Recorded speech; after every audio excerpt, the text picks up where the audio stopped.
Bueno, muy buenos días a todos. Muchas gracias por la invitación.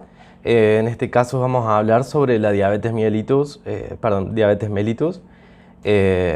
Bueno, lo hemos titulado un enemigo silencioso justamente porque la diabetes, bueno, se va desarrollando de manera silenciosa y las complicaciones a largo plazo, en definitiva, terminan siendo un enemigo para la salud.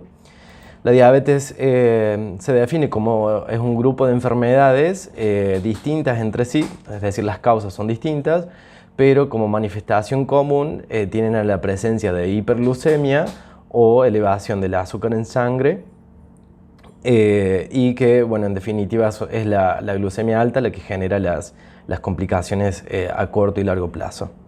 La glucemia o el azúcar en sí es un componente esencial de la dieta que se encuentra así como en bebidas altas en azúcares como bueno, la Coca-Cola y otras bebidas que son de uso muy común.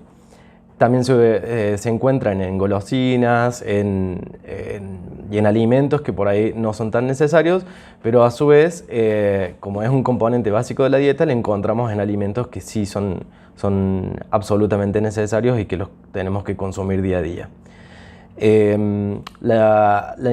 La hormona que en definitiva maneja y permite la utilización del azúcar en el cuerpo es la insulina, que actúa a modo de llave, permitiendo el paso de la glucosa desde la sangre hacia las células. Y no solo eso, sino que además también activa los mecanismos dentro de la célula para que la glucosa pueda ser utilizada de forma adecuada y se obtenga el mayor provecho del azúcar que consumimos. Bueno, la diabetes se desarrolla cuando la glucosa sanguínea está elevada a causa, bueno, justamente del fallo en el mecanismo de la insulina, que puede ser por falta absoluta, o bien porque no encaja la llave sobre la cerradura y no puede ejercer su acción. Esto se conoce como resistencia a la insulina y en el caso particular de la diabetes tipo 2, la resistencia a la insulina es de la célula y no de la insulina o del páncreas. Eso lo vamos a ver más adelante, pero la diabetes tipo 1 no tiene resistencia a la insulina, o en algunos casos donde se asocia con obesidad, pero el mecanismo básico es el fallo de la insulina, sea la secreción o por destrucción del páncreas. Por lo tanto, la glucosa no se debería considerar un enemigo, ni siquiera en la diabetes. Por el contrario, es un componente esencial de la dieta. Sin este componente no podríamos vivir. Y está demostrado que en los pacientes diabéticos tipo 1, como no se puede utilizar la glucosa, lleva a alteraciones muy graves, justamente porque se empieza a obtener energía de otros componentes como son la grasa, y eso, bueno, también lleva al paciente a sufrir metabólicamente muchas complicaciones con alto riesgo de vida, sobre todo en los casos severos. La diabetes tipo 2, sobre todo, se encuentra vinculada a un grupo de enfermedades que tienen como principal desencadenante los malos hábitos de vida, ¿no? Como vemos en la imagen, un paciente obeso que es sedentario, que consume bebidas muy altas en azúcares, golosinas y demás alimentos que no son necesarios. Y además el exceso de colesterol en la sangre, la hipertensión arterial como consecuencia del consumo excesivo de sodio. Todas estas enfermedades determinan en el paciente mayor riesgo de padecer enfermedades cardíacas y vasculares. Es decir, que aparece el infarto de miocardio, el ACV o infarto cerebrovascular y las oclusiones vasculares a nivel periférico, que se demuestra en los pacientes que tienen úlceras plantares, por ejemplo, o úlceras malleolares, que lleva a la producción luego de gangrenas y amputaciones terapéuticas. Por lo tanto, esta enfermedad representa una causa de incapacidad muy importante y altos costos en salud.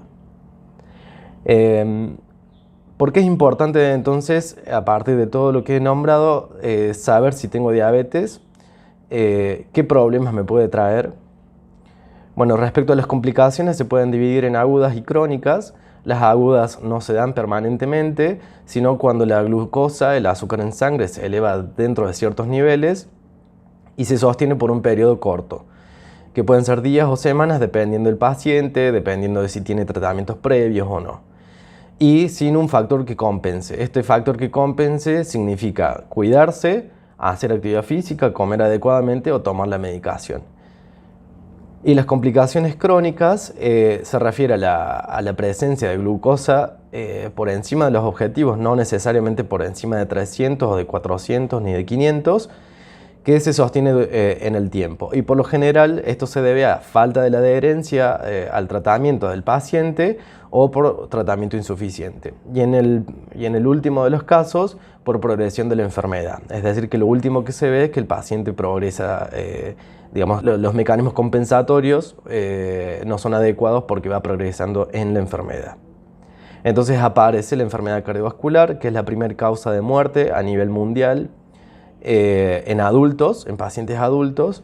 Esto significa infartos del corazón, incluido también el angor, ¿no? el dolor de pecho y también la insuficiencia cardíaca, la ACV como nombré anteriormente, o infarto cerebrovascular, y la arteriopatía periférica. Todo esto se da por compromiso de los vasos sanguíneos, ¿no? A nivel de los riñones, también representa la primera causa de enfermedad renal crónica y de hemodiálisis y de trasplante renal. Y a nivel de los ojos, aparece la retinopatía diabética. La más importante es la retinopatía, que es el órgano sensorial de los ojos, y de todas maneras puede aparecer en otros sitios del ojo, en el humor vítreo y en otros lugares, complicaciones a partir de la cantidad de glucosa. Y además la diabetes es la primera causa de ceguera también a nivel mundial. En todos los casos, como ya dije, el mecanismo subyacente es la afección vascular. ¿Y esto por qué? Porque bueno, los vasos arteriales, y tantos arteriales como venosos, están compuestos de distintas capas, las cuales la que primero se afecta es la interna, es decir, la que está en contacto con la sangre y por lo tanto la que está en contacto con los altos niveles de glucosa y colesterol que caracterizan esta enfermedad. Entonces el daño se produce cuando los mecanismos implicados en el metabolismo de estos compuestos se ven saturados y no pueden metabolizarlos y eliminarlos, llevando a la acumulación de los mismos dentro de la pared. Por lo tanto, posteriormente llega a hacerse un endurecimiento, una rigidez de la pared, lo cual predispone a rupturas y acumulación de más material que va rigidizando mucho más el vaso y dando como resultado final la falta de irrigación desde el sitio ocluido hacia posterior, ¿no? Y bueno, eso representan los infartos y las isquemias y todas estas complicaciones que ya he nombrado. ¿Cuáles son los tipos de diabetes? Bueno, básicamente se dividen en dos y otra categoría que son otras formas de diabetes menos frecuentes. Entonces tenemos la diabetes tipo 1, que son entre el 5 al 10% de los casos, dependiendo el lugar. La diabetes tipo 2, que es entre el 90 al 95% de los casos. Y bueno, y otras formas de diabetes. La tipo 1 por lo general se da en etapas tempranas de la vida, en niños, adolescentes y adultos jóvenes, aunque pueden presentarse en cualquier momento de la vida, y esto últimamente, en los últimos años, se ha visto mucho más, básicamente por la posibilidad de realizar análisis de sangre en los cuales se detecta que hay anticuerpos en contra del páncreas, ¿no? Y de la insulina. Este tipo de diabetes suele ser más grave por la necesidad absoluta de insulina, lo cual implica que el paciente tiene que estar permanentemente medicado y que los hábitos de vida, si bien son importantes, pero no modifican la evolución de la hiperglucemia en los momentos de complicaciones agudas. El mecanismo por el cual se da esto, como ya lo dije antes, es porque el páncreas sufre un ataque inmunológico Es decir, que el sistema inmune propio lo deja de reconocer y se producen anticuerpos en contra de las células del páncreas, en contra de la insulina o en contra de cualquier componente de la célula. Por lo tanto, lleva al déficit total de esta hormona. En la diabetes tipo 2, el mecanismo está vinculado a múltiples genes que, cuando están asociados y a esto se le suma el ambiente favorable, lleva al deterioro de la señalización de la insulina. Es decir, que hay insulina pero no puede actuar. Este ambiente se refiere a la alimentación inadecuada, al consumo al consumo excesivo de azúcares, sobre todo refinados, grasas, alcohol y a alimentos que nutricionalmente son innecesarios y que de alguna manera están favorecidos por la industria alimenticia. Además de esto, el sedentarismo, la falta de actividad física, el estrés, el descanso inadecuado y el consumo de distintos fármacos. En combinación, todos estos factores permiten el desarrollo de la enfermedad y ante la cual el páncreas, en vez de producir menos insulina, como sucede en la diabetes tipo 1, en la diabetes tipo 2 aumenta la secreción de insulina porque justamente está sensando de que hay mucha glucosa, entonces necesito aumentar la secreción de insulina, conformando lo que se denomina el síndrome de resistencia a la insulina, que no viene a ser una enfermedad, sino un proceso fisiopatogénico y bueno, en el cual hay muchas discrepancias con respecto al tratamiento de esto, pero que bueno, no nos vamos a sentar sobre eso, sino que lo vamos a charlar después. En este momento, cuando la señalización de la insulina se ve alterada, aparece la hiperglucemia, seguido de fallo pancreático por el exceso de producción y por agotamiento de los mecanismos de producción de la insulina. Entonces, en ese momento aparece la diabetes. La hiperglucemia está presente independientemente de los niveles en sangre de insulina. Entonces, el síndrome de resistencia a la insulina también está vinculado a lo que se denomina síndrome metabólico. Y como vengo explicando, que todo tiene vinculación o todo está asociado, bueno, este síndrome metabólico representa sobre todo mayor riesgo cardiovascular y mayores posibilidades de morir a causa de enfermedades cardiovasculares, y tiene que ver no solo con la insulinoresistencia, la diabetes o cualquier tipo de alteración a nivel de la glucosa, la presencia también de hipertensión, los niveles altos de colesterol, triglicéridos, sedentarismo, obesidad. Bueno, y respecto a otros tipos de diabetes, puede ser la diabetes gestacional, asociada a fármacos y por alteraciones genéticas, que son los menos, así que bueno, no nos vamos a detener sobre esto.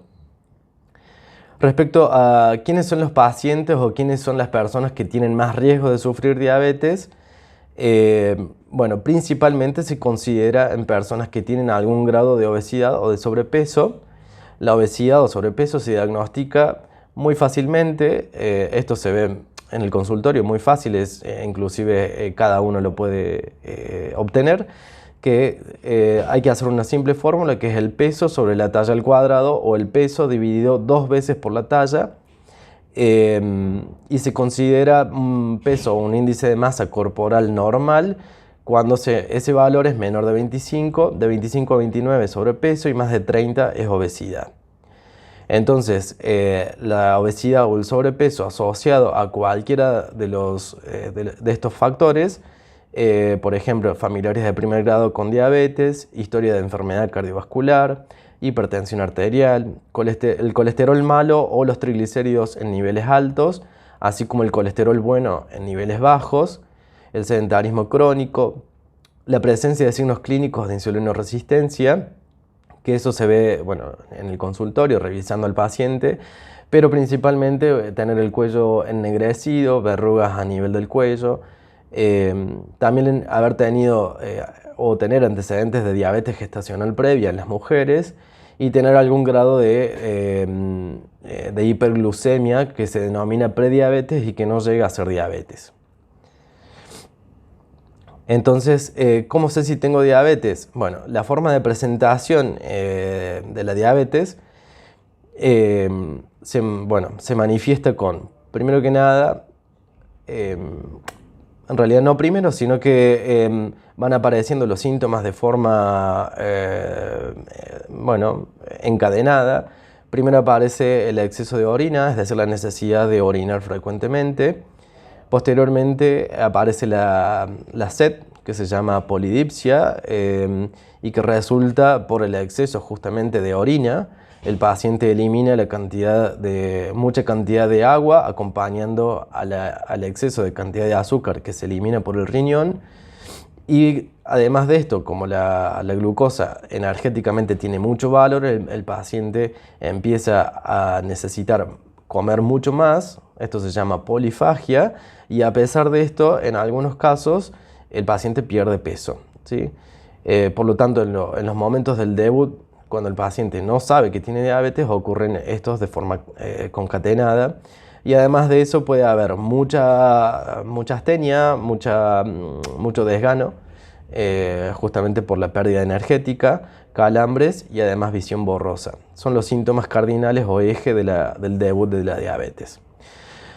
Pero si no tengo estos síntomas, ¿cómo puedo saber si tengo diabetes? Bueno, el paradigma de la medicina preventiva, de alguna manera, justamente busca anticiparse a la ocurrencia de estas enfermedades, sobre todo aquellas que son más frecuentes y que representan una carga importante para el sistema de salud. Por lo tanto, la forma de saberlo es realizar controles periódicos con el médico de familia, el médico clínico o el médico de confianza, el de cabecera normalmente. ¿Y cómo se realiza? Bueno, con una simple extracción de sangre. La medición de la glucosa no es costosa, es rutinario y se puede hacer en absolutamente cualquier laboratorio. Por lo tanto, las posibilidades de diagnosticar diabetes están al alcance de todos en definitiva, son oportunidades de salud, ¿no? ¿Y a quién se deben realizar? Bueno, como dije previamente, a los pacientes que tienen sobrepeso, obesidad, más algún factor de riesgo, o personas que tienen más de 45 años, hay que hacérselos al menos una vez en la vida, y luego cada 2 a 5 años si es que no se encuentra. En el caso de que se encuentre algún grado de falta o de hiperglucemia, el médico hará las conductas necesarias para terminar de cerrar el diagnóstico en los casos que sean más sospechosos, ¿no? Y con respecto a qué tengo que hacer, bueno, las bases del tratamiento principalmente, y los pacientes diabéticos que ya tienen historia de esto saben que lo primero que hay que hacer es cambios de los hábitos de vida.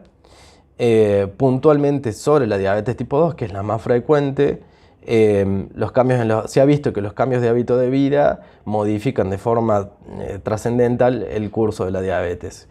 Esto significa que si yo logro retrotraer todos los malos hábitos hacia una vida más saludable, tengo posibilidades de mejorar la diabetes en todos sus aspectos, ¿no? Desde el control metabólico hasta los factores de riesgo que implican las complicaciones, ¿no?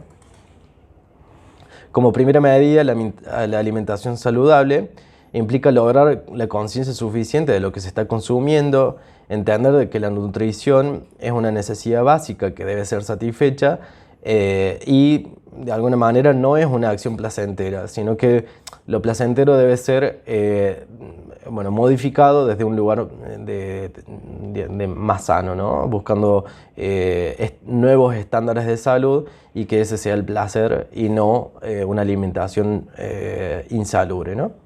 Esto incluye comer de forma proporcionada almidones, proteínas y grasas, que como dije previamente son los 3 componentes básicos de la dieta, hacer al menos 4 comidas diarias, tomar mucha agua, ponderar las verduras y frutas, así como las carnes magras en vez de grasas, azúcares de buena calidad y evitando sobre todo los azúcares refinados como son los productos de panadería, las golosinas, los helados. Esto no significa que no los podamos consumir, sino ser inteligente y elegir cuándo realizarlo y por qué realizarlo, ¿no? y no utilizarlos como una fuente de alimentación diaria. Respecto a la actividad física, se la entiende de dos formas. Primero que nada es vencer la inactividad física, que es el sedentarismo, realizando actividades que se pueden hacer en la casa. Lo que se recomienda habitualmente para vencer el sedentarismo es paciente que se la pasa sentado o acostado o lo que sea, que interrumpa ese sedentarismo cada 30 minutos y haga algo, lo que sea, por ejemplo, hacer sentadillas al lado de la silla, subir una escalera, dar vueltas alrededor de la mesa, y todo esto de alguna manera hace que el paciente se vaya entrenando para que de acá a un tiempo pueda empezar a hacer el ejercicio, que es el fin último, ¿no?, de la actividad física. El ejercicio se entiende como cualquier actividad que implique un gasto energético, un gasto metabólico significativo, y eso se alcanza cuando se vence la frecuencia cardíaca basal por encima del 60%. Y eso se puede saber si el paciente, por ejemplo, está caminando o haciendo cualquier actividad y no puede hablar. Es decir, necesita respirar más profundamente para emitir palabras. Se recomienda que esto se realice durante 30 minutos todos los días, 5 días a la semana, o bien 150 minutos por semana, distribuidos de la manera que el paciente mejor le parezca conveniente, ¿no? Por el otro lado, el descenso de peso se considera, es como trivial, porque si yo me cuido, tengo una alimentación saludable y hago actividad física, voy a bajar de peso. Bueno, pero esto no ocurre siempre.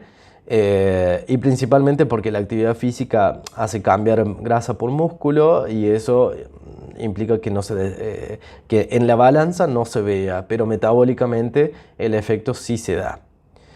De todas maneras, sí se considera el descenso de peso como un objetivo.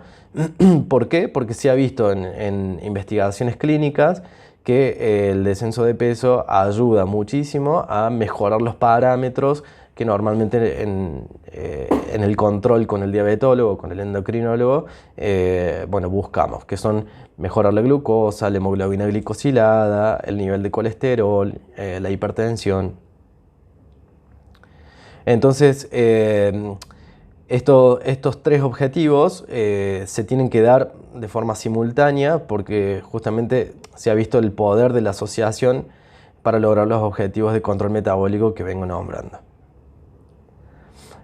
Por otro lado, también se incluyen los hábitos, el cambio de hábito de vida en el cese del hábito tabáquico. Eso es súper importante en pacientes que de por sí la enfermedad ya les implica un riesgo cardiovascular. Consumo moderado de alcohol. Esto no significa suspender el consumo de alcohol, sino que sea justamente moderado. Moderado se considera en los varones 2 vasos de vino por día y en las mujeres 1 vaso. Evitar el consumo en exceso de sodio. Y por el otro lado también evaluar síntomas psicoemocionales, como por ejemplo la ansiedad, la angustia, la depresión, y sobre todo en personas mayores de 65 años, y esto básicamente porque modifica la evolución de la enfermedad, ¿no? O sea, la adherencia al tratamiento, las capacidades o las posibilidades de hacer actividad física y de adherirse de otra manera a los objetivos. El tratamiento médico, existen múltiples fármacos para el tratamiento de la diabetes, sobre todo la diabetes tipo 2. En todos los casos debe ser individualizados, principalmente por las características del paciente, la edad, las preferencias, el estado metabólico al inicio del tratamiento. Por lo general se inicia con comprimidos, y según la evolución del paciente se pueden ir aumentando la cantidad de comprimidos distintos, es decir, de distintos grupos de fármacos, y en algunos casos seleccionados se puede utilizar insulina. No se considera el fallo total, sino que últimamente se está hablando de no perder oportunidades en cuanto al tratamiento con insulina.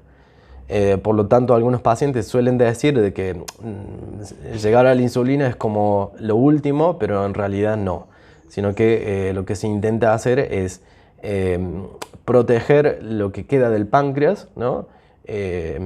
Evitando la utilización de fármacos que hace que se agote, ¿no?, la reserva pancreática de insulina. La colocación de la insulina es muy sencilla y esto lo aclaro porque también genera muchas dificultades al momento de adherirse al tratamiento. La forma de colocarse, últimamente, bueno, se han fabricado dispositivos que son lapiceras prellenadas que utilizan una agujita muy pequeña y que no ocasionan ni dolor ni daño, salvo en los casos que se utilice por, no sé, más de 5 veces la misma aguja. En ese caso sí aparecen dolores, hematomas o distintas consecuencias. ¿Qué se busca al tratar la diabetes?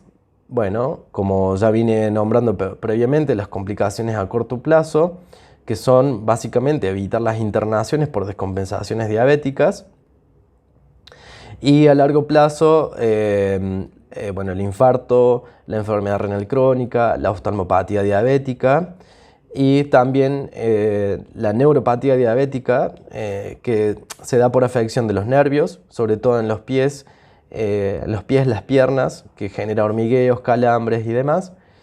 En el sistema digestivo puede dar diarreas, dolores abdominales. En el sistema genitourinario compromete la vejiga, produciendo retención de orina, infecciones urinarias e infecciones genitales. Y en algunos hombres puede dar disfunción eréctil e infertilidad, sobre todo si hablamos de pacientes diabéticos tipo 2 jóvenes. Entonces, a grandes rasgos, los objetivos generales de la diabetes son evitar las hipoglucemias, mantener los niveles de azúcar, dentro de valores objetivos, considerar la hemoglobina glicosilada también como un objetivo y individualizarlo según el paciente, pero siempre mantenerlo en ciertos rangos, obtener buenos valores de colesterol, ya sea el colesterol malo como el colesterol bueno, y reducir los factores de riesgo cardiovascular, que es la principal causa de muerte. Muchas gracias.